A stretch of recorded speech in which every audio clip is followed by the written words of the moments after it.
Gloire à Dieu, gloire au Seigneur. On va ouvrir sans plus tarder la parole de Dieu, l'Évangile, dans celui de Luc, chapitre 24. Nous allons faire la lecture à partir du verset 13, Luc 24, à partir du verset 13.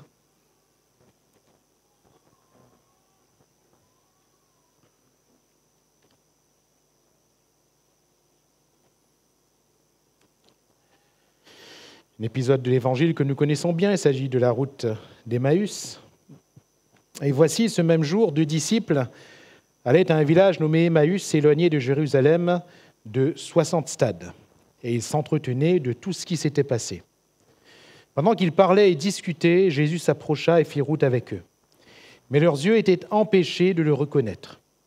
Il leur dit : « De quoi vous entretenez-vous en marchant pour que vous soyez tout tristes ? » L'un d'eux, nommé Cléopas, lui répondit : « Es-tu le seul qui, séjournant à Jérusalem, ne sache pas ce qui est arrivé ces jours-ci ? » « Quoi ? Leur dit-il. Et ils leur répondirent : « Ce qui est arrivé au sujet de Jésus de Nazareth, qui était un prophète puissant en œuvre et en parole, devant Dieu et devant tout le peuple, et comment les principaux sacrificateurs et nos magistrats l'ont livré pour le faire condamner à mort et l'ont crucifié. Nous espérions que ce serait lui qui délivrerait Israël. Mais avec tout cela, voilà le 3e jour que ces choses se sont passées. Il est vrai que quelques femmes d'entre nous ont fort étonnés. S'étant rendues de grand matin au sépulcre et n'ayant pas trouvé son corps, elles sont venues dire que des anges leur sont apparus et ont annoncé qu'il est vivant. Quelques-uns de ceux qui étaient avec nous sont allés au sépulcre et ils ont trouvé les choses comme les femmes l'avaient dit. Mais lui, ils ne l'ont point vu. Alors Jésus leur dit : « Ô homme sans intelligence, et dont le cœur est lent à croire tout ce qu'ont dit les prophètes, ne fallait-il pas que le Christ souffrit ces choses et qu'il entrât dans la gloire ? Et commençant par Moïse et par tous les prophètes, il leur expliqua dans toutes les Écritures ce qui le concernait. Lorsqu'ils furent près du village où ils allaient, il parut vouloir aller plus loin. Alors ils le pressèrent en disant : « Reste avec nous, car le soir approche et le jour est sur son déclin. » Et il entra pour rester avec eux. Pendant qu'il était à table avec eux, il prit le pain, et après avoir rendu grâce, il le rompit et le leur donna. Alors leurs yeux s'ouvrirent, et ils le reconnurent, mais il disparut de devant eux. Et ils se dirent l'un à l'autre : Notre cœur ne brûlait-il pas au-dedans de nous, lorsqu'il nous parlait en chemin et nous expliquait les Écritures ? Se levant à l'heure même, ils retournèrent à Jérusalem, et ils trouvèrent les 11 et ceux qui étaient avec eux assemblés et disant : Le Seigneur est réellement ressuscité, et il est apparu à Simon. Et ils racontèrent ce qui leur était arrivé en chemin, et comment ils l'avaient reconnu au moment où il rompit le pain. Amen. Gloire à Dieu. Notre cœur ne brûlait-il pas ? Notre cœur ne brûlait-il pas quand il nous expliquait les Écritures ? Notre cœur ne brûlait-il pas ? Frères, sœurs, chers amis, je crois qu'on pourrait entendre ou lire 10 000 fois la parole de Dieu. Il n'y a que l'Esprit de Dieu qui puisse réellement brûler notre cœur. On pourrait entendre la parole de Dieu comme un discours. On pourrait lire la Bible comme un livre. C'est tout à fait possible, il y en a beaucoup qui le font. Mais quand l'Esprit de Dieu œuvre à partir de la parole de Dieu, alors là, tout change. Notre cœur est touché. Notre cœur brûle. Pourquoi ? Parce que l'Esprit de Dieu est à l'œuvre. Nous allons fêter dans une semaine environ la Pentecôte. Comme il tardait à l'apôtre Paul bien de monter à Jérusalem, il s'en était fait un impératif de monter à Jérusalem pour cette fête. Il ne voulait pas manquer la Pentecôte. Frères, sœurs, je ne sais pas si vous êtes comme moi, mais de la même manière, je ne veux pas manquer la Pentecôte. C'est-à-dire que je ne veux pas manquer l'effusion de l'Esprit. Je ne veux pas manquer ce jour béni. Non seulement la fête, parce que c'est une fête, mais il me semble que le Seigneur va encore faire de grandes choses. Il va encore dispenser de son esprit, comme il l'a promis dans les derniers jours. Je répandrai mon esprit sur toute chair. Alléluia. sur toute chair. Si nous n'avons pas soif, nous n'aurons pas. Mais si nous avons soif ce soir, le Seigneur nous donne. Et il nous donne abondamment le Saint-Esprit. Alléluia. L'Esprit de Dieu est dans ce Dieu. Et il veut faire brûler un cœur. Alléluia.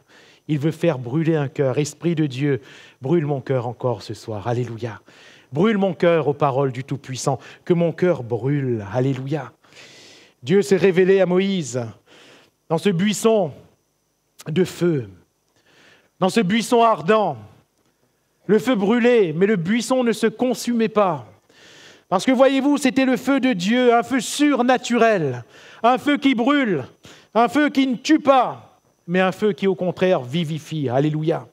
Un feu qui ne tue pas, mais un feu qui révèle la parole de Dieu, qui révèle la gloire de Dieu, qui révèle le miracle de Dieu. Et le Saint-Esprit, ce feu, est là au milieu de nous. Alléluia. Alors, je ne vais pas m'étendre davantage, pardonnez-moi, j'allais en prendre le chemin, je vais me calmer un petit peu et laisser tout ça pour dimanche prochain. Nous sommes quelque part sur la route de cette Pentecôte et je crois que le Seigneur va nous conduire sur cette route de la Pentecôte, pour moi-même ce soir, ou pour mon frère et collègue, le pasteur Samuel, qui prêchera demain. Seigneur, nous conduit sur cette route, et cette route dont nous lisons le récit ce soir, c'est une route qui va diriger quelques pages plus loin vers la Pentecôte, oui, mais c'est pourtant une route de tristesse. Le chemin d'Emmaüs n'est pas à la base un chemin heureux, nous l'avons lu. Jésus va bien leur dire, vous êtes tout tristes, vous êtes tout tristes. Qui sont ces hommes qui sont tout tristes? Ce sont pourtant 2 disciples, n'est-ce pas? Un disciple de Jésus qui est triste. Un chrétien qui est triste, c'est possible ça, vous croyez? Quelqu'un disait un jour, un chrétien triste, c'est un triste chrétien.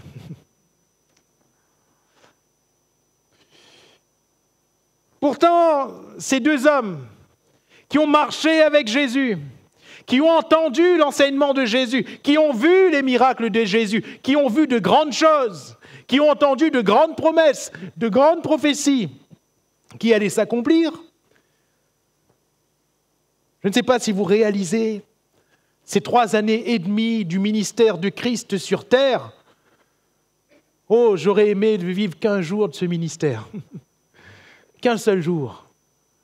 Entendre l'enseignement d'1 jour, voir les miracles d'1 jour, voir la puissance de Dieu par Jésus-Christ un seul jour. Eux, ils étaient disciples. Ils ont vécu ces choses tous les jours, pendant de nombreuses semaines, certainement de nombreux mois. Mais ils sont tristes. Ils sont tristes. Oui, frères et sœurs, chers amis, il est possible d'être disciple de Jésus. Il est possible d'être chrétien et d'être sur un chemin de tristesse. Nous avons ici cette illustration. Et j'aimerais m'adresser à vous et m'adresser à quelqu'un en particulier ce soir. Cette route qui conduit vers la Pentecôte, qui conduit vers ce jour où Jésus va aller au ciel et où, dans cette chambre haute, ils vont tous être remplis du Saint-Esprit, c'est 120. Cette route est avant tout ici une route de tristesse. Une route de tristesse pour des hommes qui ont vécu les exploits, qui ont vécu les miracles, qui ont vécu l'enseignement. Une route de tristesse. Quelqu'un est peut-être sur cette route de tristesse ce soir. Cette route de tristesse. Quelqu'un peut-être est chrétien et tout triste. Peut-être que tu caches cette tristesse, peut-être que tu camoufles cette tristesse. Mais laisse-moi te dire ce soir que comme Jésus s'est approché de ses 2 disciples, Jésus s'approche de nous, Jésus s'approche de toi. Et béni soit le Seigneur de ce que même dans notre tristesse, nous ne l'effrayons pas, nous ne le repoussons pas. Jésus vient quand même. Alléluia. Jésus vient quand même.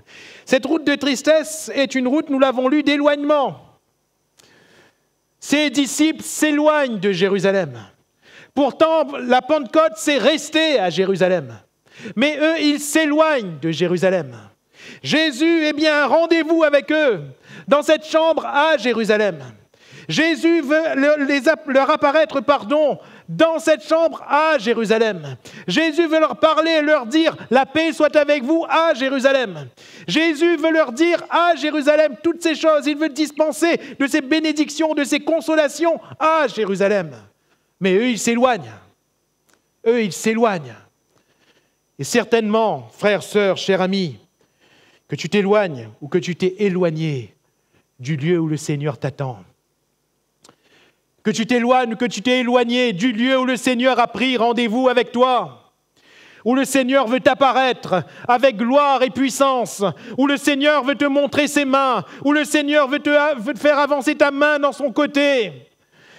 C'est de ce lieu-là que ta tristesse t'éloigne. C'est du lieu de toutes les promesses que la tristesse t'éloigne. La tristesse va éloigner ses 2 disciples. Combien se sont éloignés, malheureusement? Combien se sont éloignés, non pas comme ces disciples qui ont heureusement arrêté leur course et sont revenus, mais combien se sont éloignés et se sont perdus? Peut-être que quelqu'un est là physiquement ce soir, et peut-être que tu es perdu dans ton cœur. Peut-être que tu es perdu dans ton âme. Peut-être que tu as lâché prise depuis longtemps. Là encore, c'est caché, c'est camouflé. Personne ne voit, personne ne connaît. Mais Jésus connaît. J'aimerais te laisser cette parole de consolation ce soir et te dire que ce Jésus s'approche de toi. Ce Jésus que tu as renié, lui, il ne t'a pas oublié. Ce Jésus que tu as laissé peut-être dans un placard, peut-être dans une pièce de ta maison, de la maison de ta vie. Ce Jésus que tu as laissé peut-être au rang d'une prière, au rang d'un chant, au rang d'une religion finalement. Ce Jésus qui est vivant, qui n'est pas une religion, qui ne s'enferme pas dans une pièce. Ce Jésus s'approche. Alléluia. Ce Jésus vient. Il vient vers nous. Et ce soir, mon propos, il est simple. Comme ses disciples, quitte ce chemin de la tristesse, car ce n'est pas ton chemin. Quitte ce chemin de l'éloignement, car ce n'est pas ton chemin. Jésus, dans l'évangile de Matthieu chapitre 6, dans ce formidable enseignement de la prière, et dans le verset 6 précisément, ça aurait dû être mon message de ce soir, mais le Seigneur est souverain, il change les choses comme il veut. Jésus va dire, quand tu pries, entre dans ta chambre et ferme ta porte. Prie ton Père qui est là dans le lieu secret. Ton Père qui voit dans le secret te le rendra. Et la prière, chers amis, ici dans l'étymologie de ce terme, oui, la prière, c'est faire connaître des souhaits à Dieu, des désirs, des vœux. Mais ça vient d'une racine. Et la racine profonde de ce terme, c'est désirer. Oui, quand nous venons à Dieu, nous avons tendance, comme nous l'avons appris, à dire au Seigneur ce que nous désirons. Mais la question que je me suis posée en m'arrêtant sur ce texte, c'est est-ce que nous désirons le Seigneur ? Est-ce que nous désirons le Seigneur ? Parce que c'est là où le Seigneur nous voit. Alléluia. Et c'est là où il veut nous rendre. Mais dans ce contexte, si vous lisez le verset précédent, Jésus parle des hypocrites. Jésus parle de ceux qui aiment à être debout dans les synagogues, à ceux qui aiment se faire bien voir dans les assemblées, ceux qui aiment bien paraître devant les autres. Frères et sœurs, nous sommes tous des hommes, n'est-ce pas ?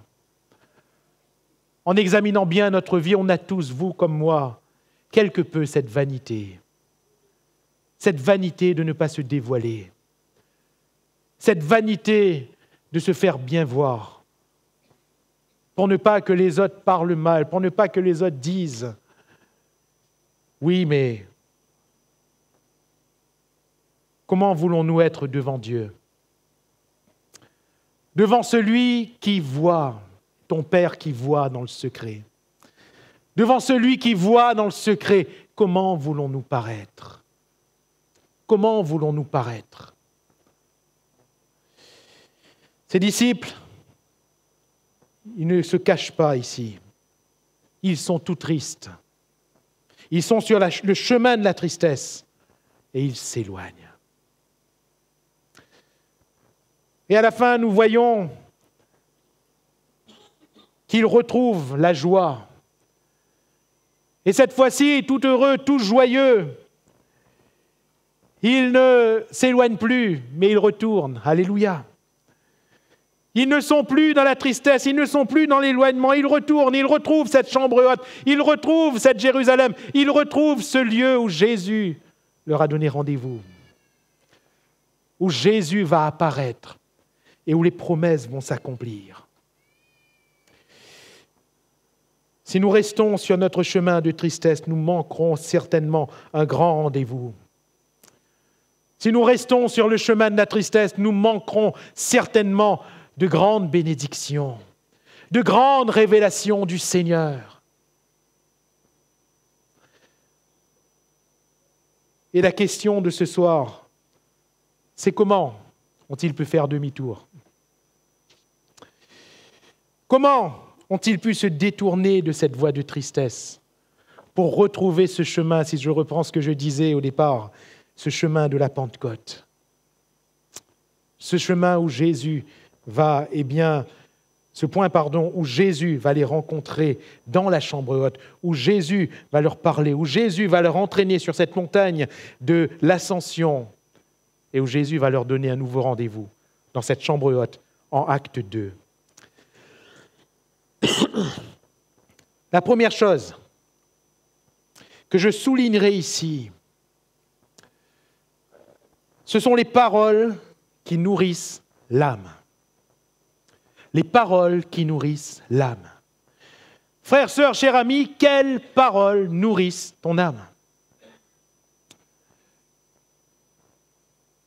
De quelles paroles te nourris-tu?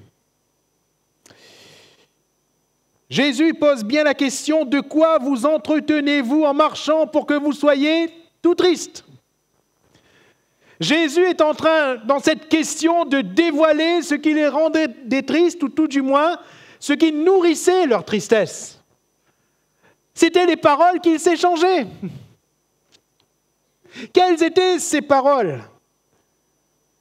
Ils vont le dire, es-tu le seul qui, séjournant à Jérusalem, ne sache pas ce qui est arrivé ces jours-ci? Ce Jésus de Nazareth, qui était, au passé, qui était puissant en parole, en œuvre, devant Dieu, devant tout le peuple. Ce Jésus qui n'a enseigné comme personne d'autre, avec une autorité reconnue. Ce Jésus qui a chassé des démons. Ce Jésus qui a guéri des malades, des maladies incurables. Ce Jésus qui allait de lieu en lieu, qui faisait du bien. Ce Jésus-là, il est mort. Il est mort. Tu es le seul qui n'ait pas entendu cela? Ce Jésus-là, il est mort. Donc toutes ces choses, elles sont passées. Toutes ces bénédictions, nous les avions vécues, oui, mais c'est fini maintenant. C'est fini. Nous ne sommes plus bénis. Il n'y a plus de grâce. Il n'y a plus de choses bonnes. Non, tout est noir, tout est sombre. Nous préférons partir. Nous préférons partir. La tristesse est tellement là, nous préférons partir. Ce n'est plus notre place. De quelles paroles te nourris-tu? De quelles paroles te nourris-tu?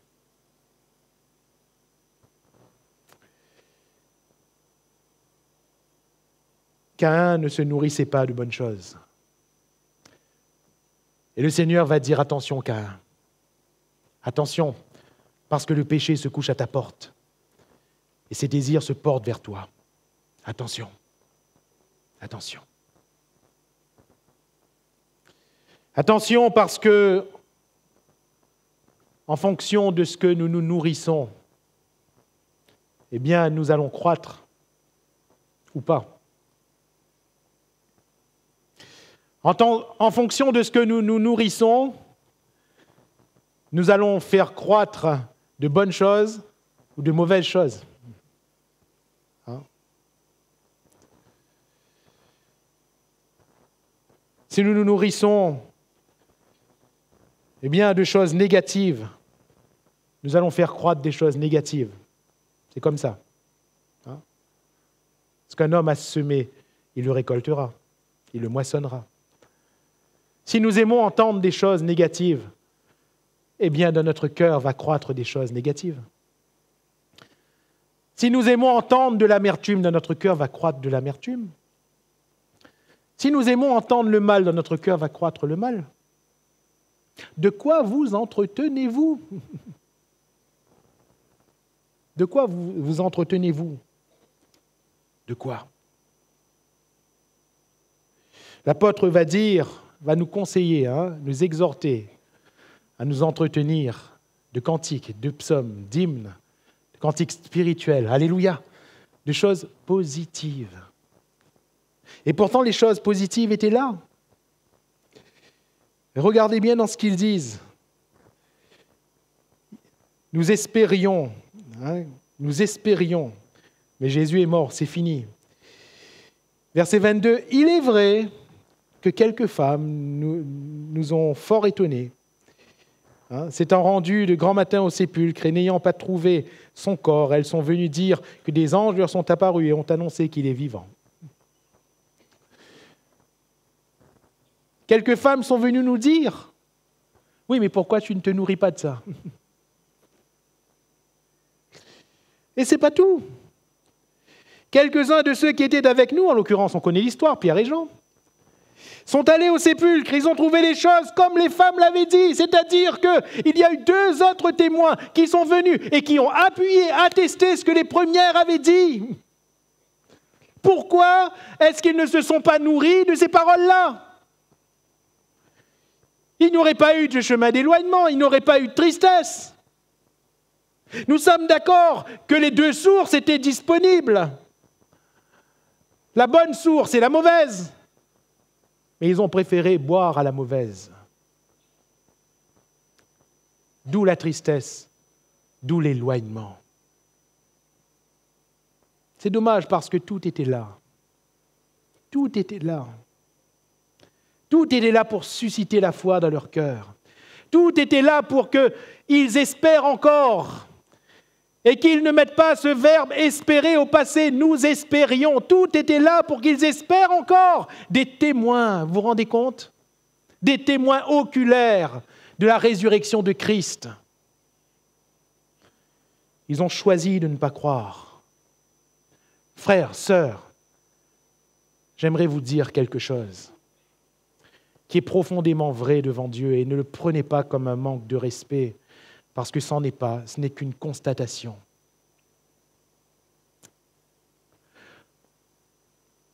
Lorsque nous ne croyons plus, c'est parce que nous choisissons de ne plus croire. Je le répète. Lorsque nous ne croyons plus, c'est parce que nous choisissons de ne plus croire.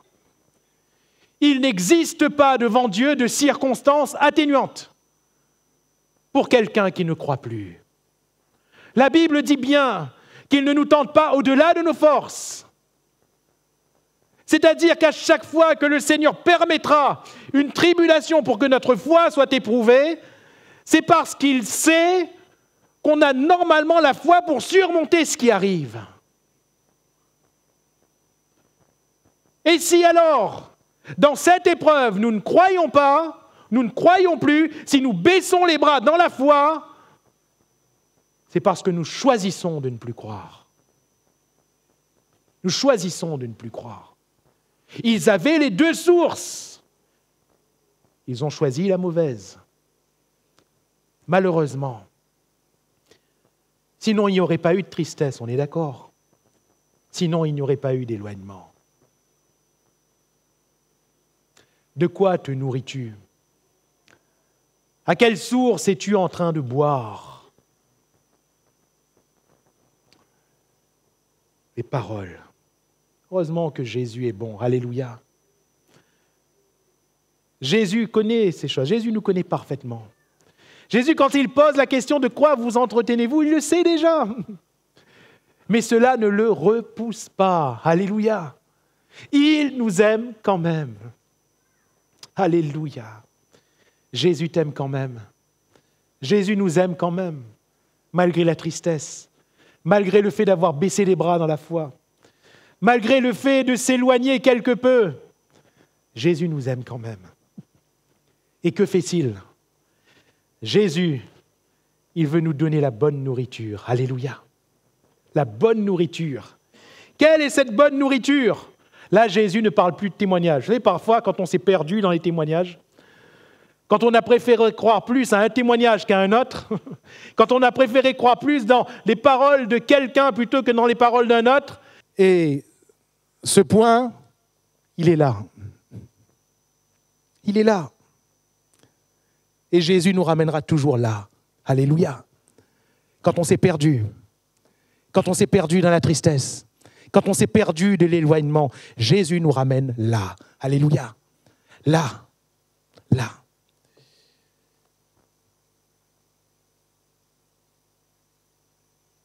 Verset 25, Jésus va leur dire aux hommes sans intelligence et dont le cœur est lent à croire dans tout ce qu'ont dit les prophètes. Ne fallait-il pas que le Christ souffrit ces choses et qu'il entrât dans sa gloire ? Verset 27, et commençant par Moïse et par tous les prophètes, il leur expliqua dans toutes les Écritures ce qui le concernait. Alléluia. Mon frère, ma sœur, cher ami, Jésus veut nous ramener là. Jésus veut te ramener là. Ne cherche pas un autre chemin. Le point de rupture, le point qui va nous permettre de faire demi-tour, le point qui va nous permettre de changer nos vallées de pleurs en vallées de joie, le point qui va nous permettre de changer notre tristesse en allégresse, le point qui va nous permettre de changer notre Emmaüs en Jérusalem. Il est là. Il est là. Il leur expliqua les Écritures. Commençant par Moïse, les prophètes, il leur expliqua les Écritures. Les Écritures concernent de toute façon Jésus-Christ. Dans le rouleau du livre, il est premièrement question de lui. Alléluia. De lui. Et c'est en revenant à ce qui est écrit qu'on revient à la bonne source. Amen. C'est en revenant à ce qui est écrit. Là, ce ne sont plus les paroles d'un homme. Pardonnez-moi. Hein. Pourtant, je prêche à ce micro. Mais là, ce n'est plus une prédication. L'homme est faillible. Même l'homme qui prêche, il peut être faillible. Mais la parole de Dieu est infaillible. Et c'est là où le Seigneur veut nous ramener. Tu veux retrouver cette joie. Tu veux retrouver la joie du salut. Tu veux retrouver le chemin de la Pentecôte. Reviens à la Bible. Alléluia. Reviens aux Saintes Écritures. Reviens là où Jésus nous parle directement. Reviens. Reviens. Il parle. Et ce qu'il y a de merveilleux, comme je le disais en introduction, c'est que Jésus parle de telle manière, par la Bible. Jésus parle de telle manière que notre cœur brûle. Alléluia. Il parle à notre cœur directement. Directement. Combien de fois nous avons eu tort de ne plus ouvrir ce livre ? Combien de fois nous avons manqué le rendez-vous ? Combien de fois nous avons manqué la parole de Dieu par laquelle l'Esprit de Dieu vient toucher nos cœurs ? Combien de fois ? N'est-il pas temps pour toi, mon frère, ma sœur, de revenir à Moïse, de revenir aux prophètes, de revenir aux Écritures ? Et Jésus est en train de leur expliquer que les Écritures confirment ce qu'ils ont entendu, mais qu'ils ont rejeté. Ce qu'ils ont entendu de femmes qui sont allées, ensuite de 2 autres hommes qui sont partis, ils avaient rejeté, mais les Écritures confirment leurs propos. Les Écritures confirment que Jésus-Christ devait mourir et ressusciter des morts.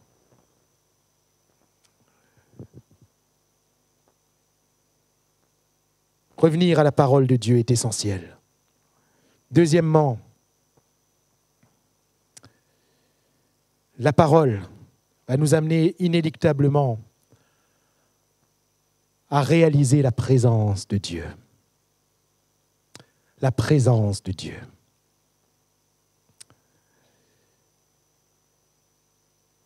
On a dit que Jésus vient, que Jésus s'est approché. On l'a lu. Jésus marchait avec eux. Jésus leur parlait, n'est-ce pas? Mais ils ne reconnaissaient pas Jésus. Ils étaient disciples de qui? Ils étaient disciples de qui? De Jésus. C'est-à-dire que Jésus était leur maître. Laissez-moi le figurer dans un sens très très pratique. Ils s'asseyaient toujours devant Jésus, ils regardaient Jésus, ils écoutaient Jésus. Ils suivaient Jésus quand Jésus marchait, ils voyaient Jésus. Ils voyaient Jésus eh bien, de face, de derrière, de profil, sous tous les angles possibles. Ils connaissaient parfaitement les traits de Jésus. Mais ils n'ont pas reconnu Jésus. Ils n'ont pas reconnu Jésus. Cela m'amène à dire, frères, sœurs, chers amis, là encore avec le plus grand respect que j'ai à votre égard. Souvent, quand la tristesse nous fait nous éloigner, nous ne reconnaissons plus le Seigneur, même quand il est là. Pourtant, il est là, mais nous ne le reconnaissons plus. Nous ne le reconnaissons plus.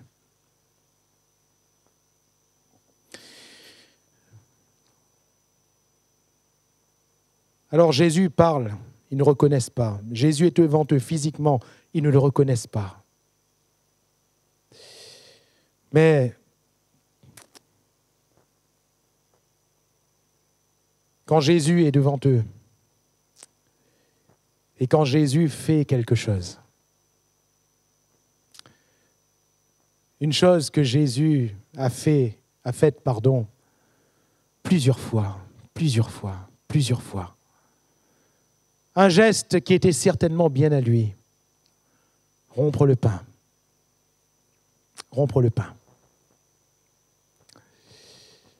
Jésus va refaire devant eux ce qu'il a fait à tant de reprises. Et c'est là que leurs yeux vont s'ouvrir. Jésus va refaire devant Pierre, qui lui aussi était sur le chemin de l'éloignement, même le chemin du reniement. Jésus va refaire devant Pierre ce qu'il avait fait au tout début, la pêche miraculeuse. Il va refaire ce qu'il a fait. Eh bien, laisse-moi te dire que Jésus veut refaire ce qu'il a fait. Alléluia. Jésus veut refaire ce qu'il a fait et qui t'a permis de croire, qui t'a permis de goûter à sa grâce, qui t'a permis de changer de direction dans ta vie personnelle. Jésus veut refaire. Il veut refaire. Alléluia. Il est le même hier, aujourd'hui, éternellement. Ce qu'il a fait hier, il peut le faire encore aujourd'hui. Il pourra le faire encore demain. Alléluia.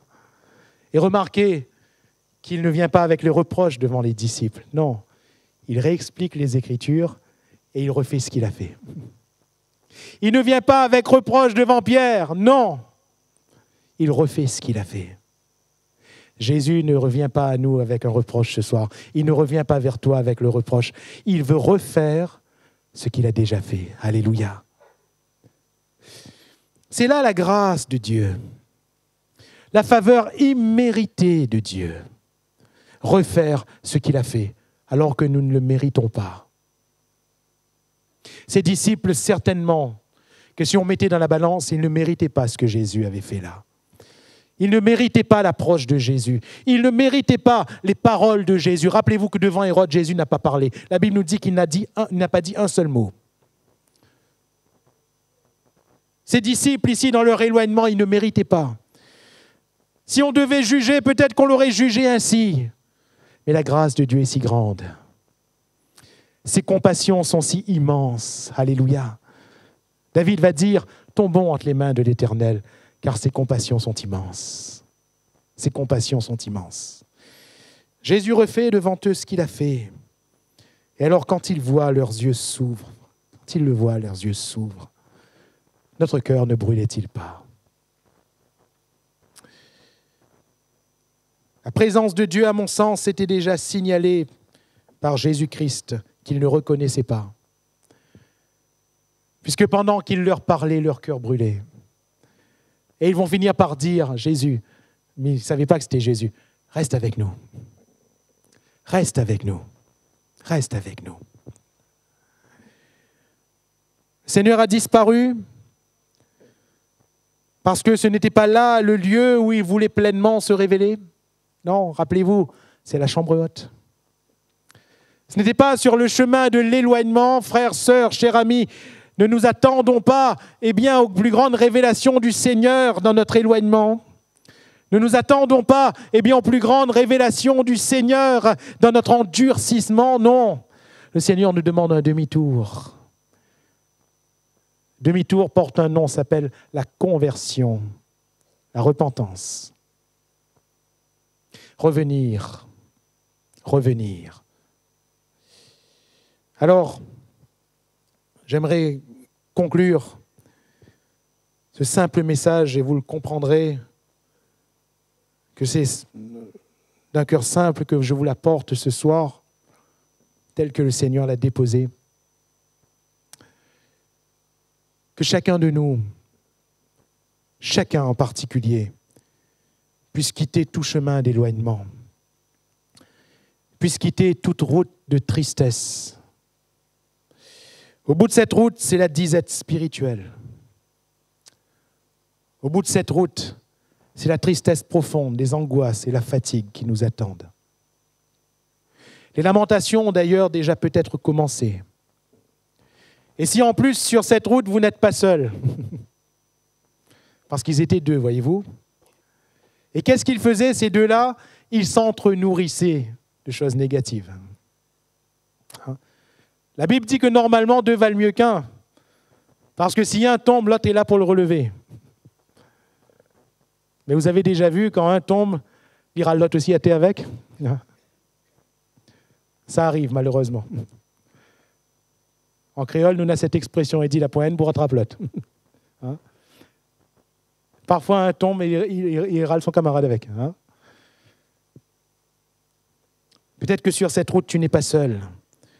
Et vous vous nourrissez des choses qui ne sont pas la gloire de Dieu. Mais Jésus est là, alléluia. Jésus s'approche de vous, plein d'amour et de grâce. Et il veut vous remettre sur ce chemin qui conduit aux plus grandes choses, à la révélation pleine du Fils ressuscité, à Jésus qui montre ses mains percées, son côté percé, non pas comme une défaite, mais comme une victoire. Alléluia. Les blessures, les meurtrissures de Christ sont la victoire de Dieu pour nous. Ce Christ qui se révèle et qui dit la paix soit avec vous. Ce Christ qui se révèle, qui souffle sur eux, qui dit à la fin de l'évangile de Jean, recevez le Saint-Esprit. Ce Christ, c'est le même aujourd'hui, ce soir, qui s'approche de nous pour nous remettre sur le chemin de la joie. Alléluia.